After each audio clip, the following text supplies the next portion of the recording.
Hindi na maiiwasan ang papalapit na rookie draft sa PVL at malapit na tanggapin ng mga potensyal na mga manlalaro sa professional na liga sa pamamagitan ng isang bagong sistema sa kanilang unang rookie draft na inaasahang gaganapin sa Hulyo matapos ang 2024 PVL All-Filipino Conference. At dahil malapit na ang draft, maraming spekulasyon kung sino ang dapat maging number 1 pick sa unang rookie draft ng PVL. Kung sakaling ikaw ang may-ari ng isang club team, sino ang pipiliin mo? Kaya sa videong ito, tatalakayin kung sino-sino ang mga potensyal na kukunin at nababagay sa isang kupunan sa nag-iisang profesional na liga ng bansa at ang mga impresibong kredensyal ng mga kandidato. Unahin na natin ang kamakailan lang na nanalo sa bronze medal kasama ang Alas Pilipinas sa ABC Challenge Cup at nakakuha pa ng medalya bilang best opposite hitter sa buong torneo. Talagang makikitaan mong may malaking potensyal si Angel na magpaangat ng isang kupunan. Si Angel Canino ay mula sa De La Salle University. Ang pagdating ni Canino sa La Salle ay nagdala ng bagong sigla sa kupunan na nagbunga ng kampyonato sa Season 85 at natalo nilang mahigpit nilang karibal sa NU Lady Bulldogs na tumalo sa kanila sa Season 84. Pero di sila nakatawid sa finals sa Season 86. Gayunpaman, nagmula siya sa Bacolod sa Taytong High School bago magsuot ng green and white para sa unang pagkakataon sa De La Salle Zubel. Ang 20 years old na Bacolod nun ace ay nagkaroon ng kanyang unang tagumpay sa pagsusulong ng kanyang palaro nang siya ay koronahan bilang MVP ng 2018 palarong pambansa sa girls volleyball para sa National Capital Region. Pero bago pa man ang kanyang UAAP career, sinubukan na ni Canino ang kanyang kakayahan bilang miyembro ng national team sa under-23 level noong 2019 Women's Volleyball Court Royal Cup sa Thailand at nagkamit ng pilak na medalya sa ASEAN School Games sa parehong taon. Dahil sa kanyang mga parangal bilang MVP at karanasan sa national team, isa rin siyang malakas na kandidato para sa top pick. Pero mukhang may 2 taon pa siyang gugugulin sa La Salle pero nakadepende pa rin sa takbo ng panahon. At ngayon ay isa siya sa inaasahan ng Alas Pilipinas para iangat ang kupunan sa International League. Sumunod naman ang karibal ni Angel Canino na si Bella Belen na nachichismis na panigurado nasa kupunan na ito ng Cheritigo pagdating sa Pro League dahil sa pag-endorso nito ng isa sa kanilang sasakyan at namataan na nagkaroon na rin ito ng bagong sasakyan na Cheritigo. Si Bella Belen ay mula sa National University bilang UAAP Women's Volleyball first ever rookie MVP sa Season 84 at muli nilang nakamit ang titulo. At nakuha naman ni Belen ang pagiging MVP sa torneo sa pangalawang pagkakataon.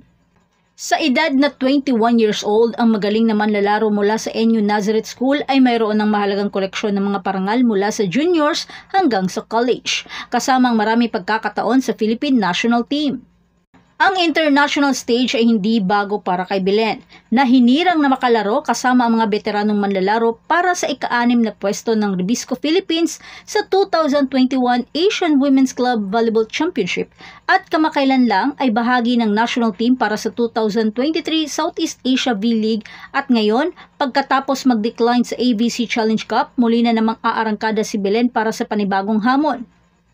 At sa kung ano ang naging kahangahangang pagtakbo sa kampyonato sa Season 84 kung saan na-sweep ng NU ang lahat ng 16 na laro patungo sa kanilang unang titulo sa loob ng 65 years. Nagawa ni Belen ang isang hat-trick ng mga individual na parangal sa pamamagitan ng pagkapanalo bilang MVP, Rookie of the Year at First Best Outside Hitter.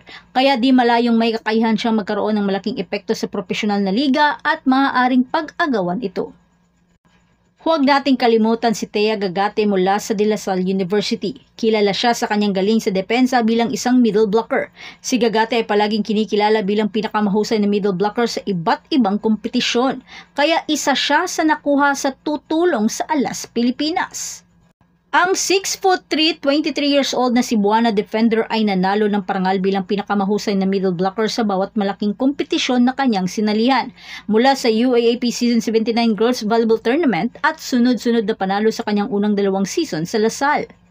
Si Gagate ay nag-debut sa UAAP sa isang maikling Season 82 tournament na natapos agad dahil sa pandemya bago pumasok sa title series sa kanyang rookie year nang muling magpatuloy ang UAAP action sa Season 84 hanggang sa Season 86.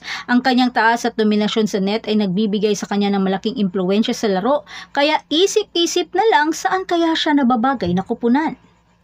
At syempre ang nag-iisang Alyssa Solomon. Nausap-usapan ngayon sa social media na mayroon na daw itong patutunguhan na kupunan pagkatapos ng UAAP. Well, si Alyssa Solomon ay mula sa NU, isang matangkad na opposite hitter ay may impresibong record kasama na ang mga parangal bilang MVP sa Season 86 at pagkilala sa mga international competition. Bukod sa kanyang kampyonatong Season 84 at 86 kasama ang Lady Bulldog, si Solomon ay nakapagkamit rin ng MVP final sa Season 86 at nagtala rin ng isang kamanghamanghang tagumpay si Solomon noong 2023 CV League kung saan siya ay pinuri bilang Best Opposite Spiker sa regional competition. Kasama ang mga kinikilalang pangalan sa Asian Volleyball tulad ni Chatchoon Moksri, Jarasporn Bundesak at Pianot Panoy. Katulad ni Canino at ng kanyang kasamahan sa NU na si Belen, naging bahagi rin si Solomon ng silver winning 2019 ASEAN School Games team. Gayunpaman, dati na siya nakipagtagisan sa edisyon ng torneo noong 2017 kung saan nag-uwi ng Pilipinas ng bronze medal. Gayunpaman, ang kanyang kakayahan sa iba't ibang aspeto ng laro ay nagbibigay ng malaking halaga sa anumang kupunan. Kung saan man si Solomon mapapadpad na kupunan, paniguradong isang nakaka-excite na laban ito. At syempre, ang walang katulad ni si Det Pipito. Putong-puto lahat ng mga spiker sa kanya. Dahil sa angking galing ni Det Pipito na mula sa University of Santo Tomas, bilang libero captain ng UST, si Pipito ay isang mahalagang leader at depensa ng kupunan. Ang kanyang galing sa pag-receive at pag-dig ay nagbibigay sa kanya ng malaking halaga sa anumang laban. Ang 5'2" na skipper ay nagsisilbing paunahing depensa ng undersized Tigresses sa Season 86, na bilang pinuno ng kupunan nagpapakita ng prinsipyo na wala sa tangkad kundi nasa puso sa kanilang pinakamagandang simula sa 8-0 run sa buong UAAP teams. Bagamat kinapos man makuha ang kampyonato sa Season 86 pero nakuha pa rin ni Pipito ang parangal bilang best libero ng torneo at isa siya sa mga napili bilang depensa rin para sa bansa. At talagang isang ginto ang maituturing pag nagkaroon ng isang magaling na libero. Dahil sa kanya magsisimula ang lahat ng laro ng kupunan. Pero ang tanong, saan kaya siya mapapadpad na kupunan? Well, it be Cheritigo dahil nandun din naman si Coach Kung Fu. Pero mukhang hindi pa ata iiwan ni Det ang Usted dahil meron pa itong mga unfinished business. Pero sa ngayon, mukhang hindi pa nag-aanunsyo sina Belen at Solomon sa kanilang mga huling playing years. Pero for sure, si Gagate ay papasok na sa Pro League. Pero saan kaya siya mapupunta? At iyan ang ilan lamang sa mga potensyal na kandidato para sa number 1 pick sa paparating na PVL Rookie Draft. Bawat manlalaro ay may kanya-kanyang natatanging kakayahan at tagumpay na maibabahagi sa kupunan. Kaya't mahirap na desisyon para sa mga may-ari ng kupunan ang pumili. Dahil nakaka-excite naman talagang malaman kung sino ang pipiliin bilang unang draft selection sa PVL. Kaya manatiling nakatutok para sa iba pang mga updates sa ating channel. Hanggang sa susunod na video at patuloy na suportahan ang volleyball. At maraming salamat sa panonood ng video ngayong araw. Kung nagustuhan ninyo ito, huwag kalimutan mag-like, mag-share at mag-subscribe sa ating channel para sa iba pang mga volleyball content. Sabihin ninyo sa comment kung sino sa tingin nyo ang dapat maging number 1 pick sa PVL Rookie Draft.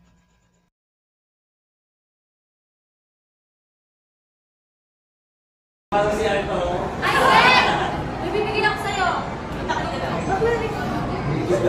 Kiss mo na kayo. Ay, ako, may bibigyan ako sa'yo, Ben. Baka mawalan ako ng ito na scholarship.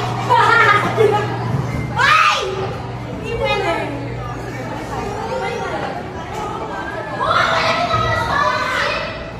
Ay, papalit ko pa natin. Ang dami ng blasa mo, pang naman ako sinampal. Bakit? Sinampal mo na yung sarili mo, Ben. Ano ko na gawin? Ano ng kapitbahay naman? Ay! Mawalan ako ng scholarship. Baka mamaya kumuha ako po. Ay, maling out yata si ate.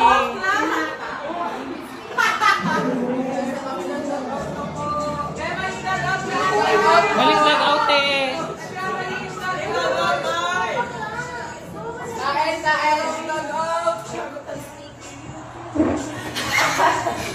Ang dami camera!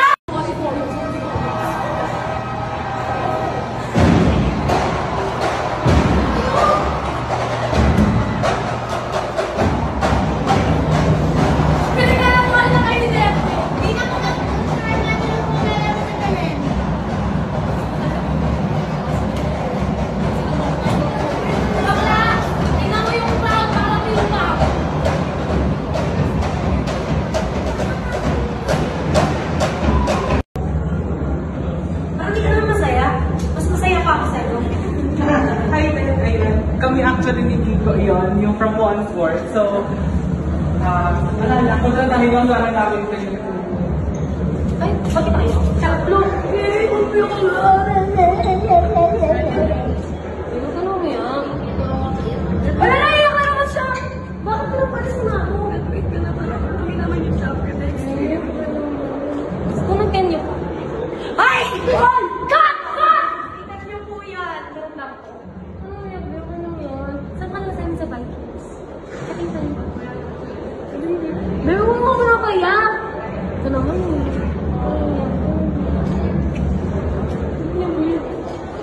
Wait, kita kasi namin manalo nakareserve na kami sa Vikings eh. Ano? Nung third set ka, ano sabi ko? Alam ko yun ang talk show. Hindi, promise, bakla nung third set na nasa kota ko. Wala na kayo? Nung mura. Sabi ko, parang namumukha yung Vikings namin. Totoo, marang pero. Sabi ko yung Vikings namin, hindi mamumukha ata ng Sabado. Oo, wala na pero! Kaya, naganahan kami kasi sa kami. Ay, matulad po ngayon. Pasara na po yung Vikings! Tama na! napakita yung pagkumbaga yung friendship niya for decades long na magkakasama. Sobrang saya lang kasi yun nga, may nakaka-appreciate sa amin kasi matagal na kami magkasama ni Dr. Yun na since elementary.